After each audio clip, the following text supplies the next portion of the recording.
What makes any motion possible? The blink of an eye, the budding of a flower, the splitting of atoms, or the fall of meteor. Thousands of years ago, the yogis living in the shadow of the Himalayas fathomed the inherent quality of motion in creation and they called it prana. One may roughly translate the word prana as energy or vital force, but neither definition offers a precise equivalent of the Sanskrit term that emerged from higher states of contemplation.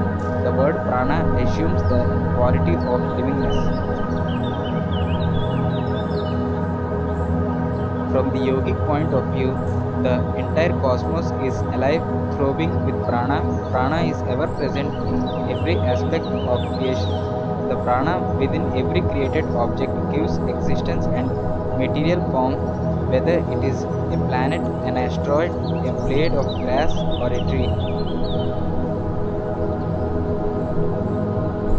If there were no prana, there would be no existence. If prana were withdrawn from the universe, there would be total disintegration. All beings, whether living or non living, exist due to prana.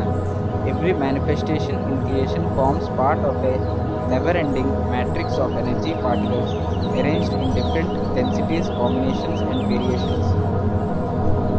The universal principle of prana may be in a static or dynamic state, but it is behind all existence on every plane of being from the highest to the lowest.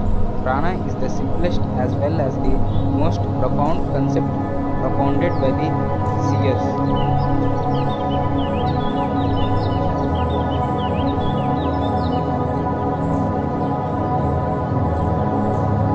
A stone worshipped sincerely may have a finer quality of prana than the pose of a leopard in full fight.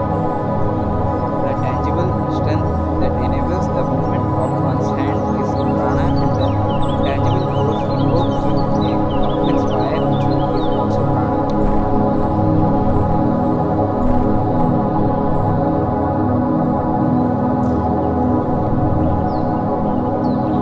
The wind blows and rivers flow because of prana, aircraft trains and cars move because of prana, laser beams and radio waves travel because of prana. Every object in creation is floating in vast, all-encompassing sea of prana and receiving everything they need to exist from it. It is said in the Kathopanishad 2:3:3, Yadidam kim na jagat sarvam pranam ejati nisritam.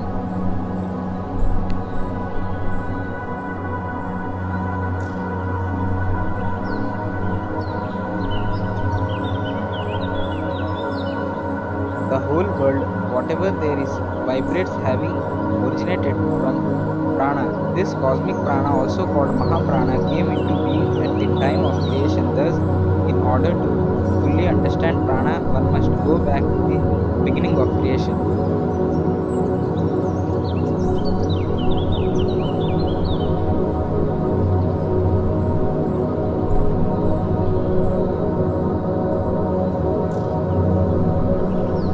Universal prana. At the very beginning, there was nothing, not even creation. What existed was an all pervasive, unmanifest consciousness known in the scriptures as Parabrahma. It contained within it all the qualities and components necessary for creation.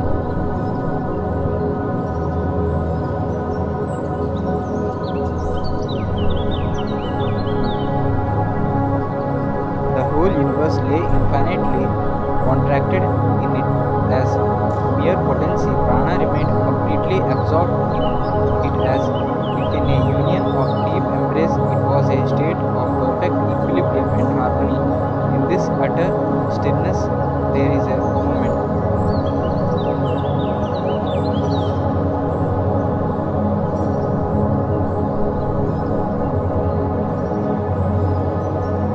The Tantric and Vedic literature state that a desire arose in that absolute principle, egoham bahushyam, I am one, let me become many.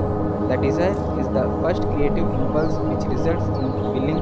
The willing of the unmanifest consciousness causes the first spandal, vibration, and energy issues forth.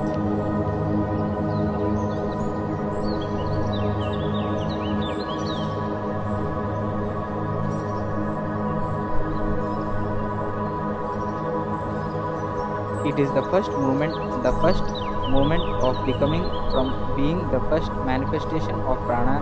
This primal energy called Mahaprana is variously known as Mahashakti, Mahamaya, the cosmic creatrix, or the cosmic mother. Prana was never separate from consciousness. It existed eternally as potential in consciousness, but now it assumed itself. Thus, energy and consciousness began to interact with each other.